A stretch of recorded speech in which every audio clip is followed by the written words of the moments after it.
She couldn't walk, she couldn't speak. But when the little girl signed, "Please help me," one man stopped and everything changed. If stories like this touch your heart, like the video and subscribe to Inspiration Stories Box right now. Your support keeps these stories alive. The little girl sat near the edge of the crowded bus terminal, wrapped in an old gray blanket that barely hid the thinness of her legs. Her wheelchair was rusted, one wheel squeaking every time she moved, even slightly. People passed her constantly, businessmen glued to their phones, mothers pulling children along, young couples laughing loudly. She watched them all with quiet eyes that had learned not to expect anything. Her name was Alina.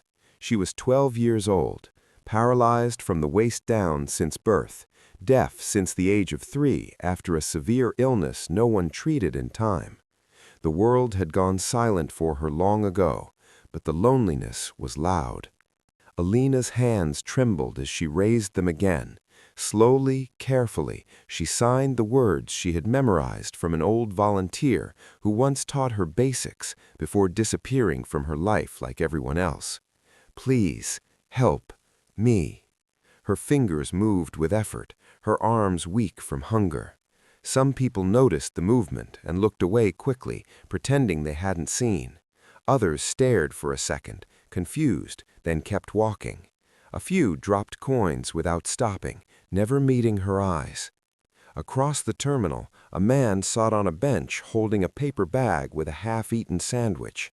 His name was Daniel, 36, a single father of a 6-year-old boy waiting at home with a neighbor. Life had not been kind to Daniel either. His wife had died 3 years earlier from cancer, leaving him with grief, debt, and the responsibility of being both mother and father overnight. He worked 2 jobs, warehouse shifts at night and delivery driving during the day. Exhaustion lived in his bones. Kindness felt like a luxury he could barely afford. Daniel was about to stand up and leave when something made him pause. He saw the girl's hands moving, not begging the way he was used to seeing. No shaking cup, no dramatic gestures, just slow, careful signs, repeated again and again. There was something desperate yet dignified about it. Daniel frowned slightly. He had taken a basic sign language course years ago when his wife worked with special needs children. He didn't remember much, but he remembered enough. "Please, help me." His chest tightened. He looked around. No one was stopping. No one cared. Daniel hesitated. He thought of his son. He thought of the bills waiting at home. He thought, "I can't save everyone." Then he remembered the nights he had sat alone after his wife died, silently begging the world for help that never came. He stood up. Daniel walked slowly toward Alina, careful not to scare her. He knelt in front of her so they were eye level. Her eyes widened in surprise. Adults rarely came this close. He smiled gently and raised his hands, awkwardly forming signs he barely remembered. "Hello, my name, Daniel." His signs were clumsy, but they were sincere. Alina's lips parted in shock. Tears welled instantly. Someone had understood her. She signed back quickly, hands shaking. "I am hungry. I am cold. I am alone." Daniel swallowed hard. He opened his paper bag and took out the rest of his sandwich, still warm. He hesitated for only a second, then placed it carefully in her hands. Alina stared at it like it wasn't real. When she realized it was, she broke down silently, shoulders shaking, tears streaming down her face without a sound. Daniel didn't rush her.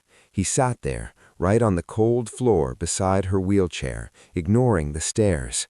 He took off his jacket and gently draped it around her shoulders. People began to notice now. Whispers spread. Phones lifted. But Daniel didn't care. He focused only on the girl in front of him, this child the world had decided was invisible.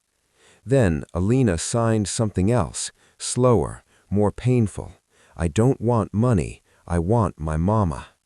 Daniel felt something inside him crack. Daniel didn't know what to say. There were no signs for the kind of pain that squeezes your heart until breathing hurts. He reached out slowly and placed his hand over his chest, then signed as best he could, "I lost someone, too." Alina looked at him carefully, studying his face, then nodded. Loss, it seemed, was a language they both understood. He asked where her mother was. Alina's hands moved weakly. Hospital. Long time. Never came back. No explanation, no drama, just truth. Daniel closed his eyes for a moment. When he opened them, his decision was already made, even if he didn't yet know how far it would go. Daniel stood and spoke loudly for the first time. "Does anyone here know sign language? This girl needs help." People froze. Some looked uncomfortable. A woman near a coffee stand slowly raised her hand. I know a little," she said. With her help, the story came out fully. Alina had been living in temporary shelters, often pushed out when space ran out. Her wheelchair had been donated years ago and was barely functional.